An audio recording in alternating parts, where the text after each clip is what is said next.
Como deve ser feita a reposição de testosterona em homens? Para a gente repor testosterona em homens, a gente tem que utilizar formulações adequadas e em pacientes adequados. Então, primeiro tem que ser feito esse diagnóstico de deficiência de testosterona, conforme eu já falei em outro vídeo. Então, nós vamos decidir como vamos fazer essa reposição conforme foi indicado. Nesses casos, no Brasil, a gente tem disponível apresentações transdérmicas, que é o gel de testosterona, e temos injetável intramuscular.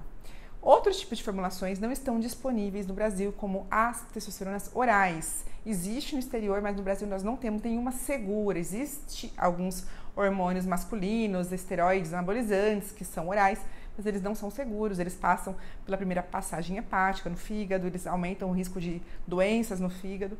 Não são indicados para esse tipo de tratamento.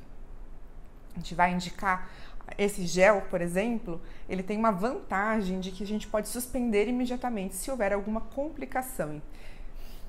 Então, quando a gente considera, por exemplo, pacientes mais graves, que tem alguma doença que a gente está em acompanhamento, que tem que avaliar se não vai ter uma piora, a gente pode fazer o uso do gel. Em pacientes que não tem certeza se vão manter essa reposição, a gente consegue utilizar e parar na hora. Isso acaba fazendo reduzir rapidamente esses níveis aumentados de testosterona.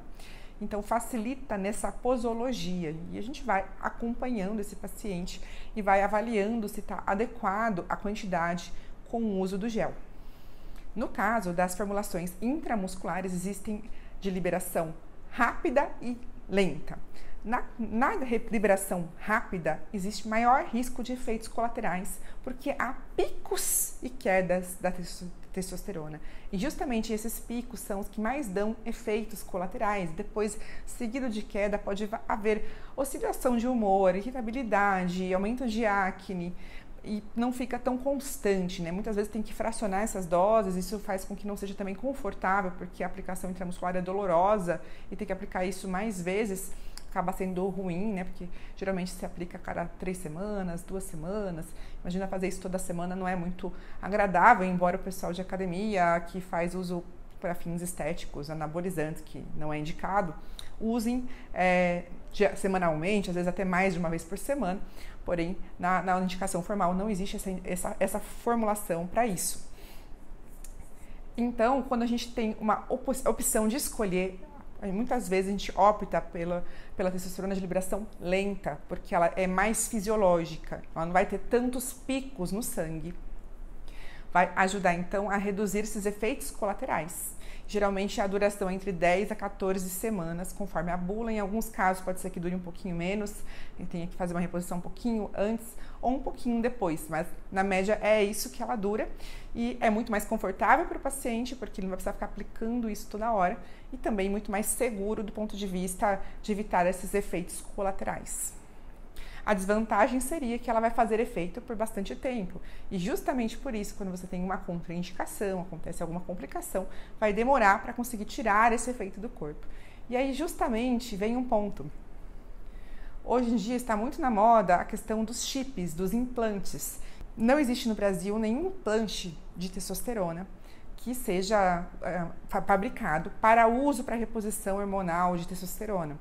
A gente tem implante no Brasil apenas de progesterona, que é o Implanon, que é utilizado para métodos contraceptivos, não tem nada a ver com isso. A gente não tem essa formulação, embora ela pareça plausível, a gente não tem nenhum que possa ser utilizado que tenha segurança, porque precisa ser feito estudos para ver quanto tempo que dura no corpo, se ele não vai fazer nenhum efeito colateral inesperado, como que vai se comportar a molécula, qual a dose adequada para se colocar nesse implante.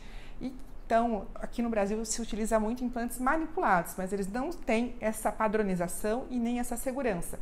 Por isso que se tivesse uma disponibilidade de um tipo de implante assim, a gente poderia utilizar, mas ainda não existe. Então, por isso que a gente utiliza apenas esse gel e o intramuscular. Isso nos casos que são indicados.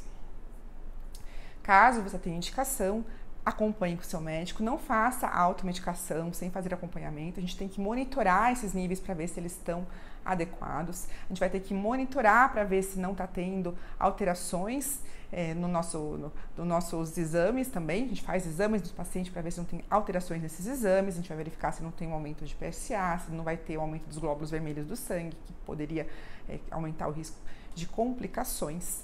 Por isso, é importante que se faça o uso com responsabilidade e consciência.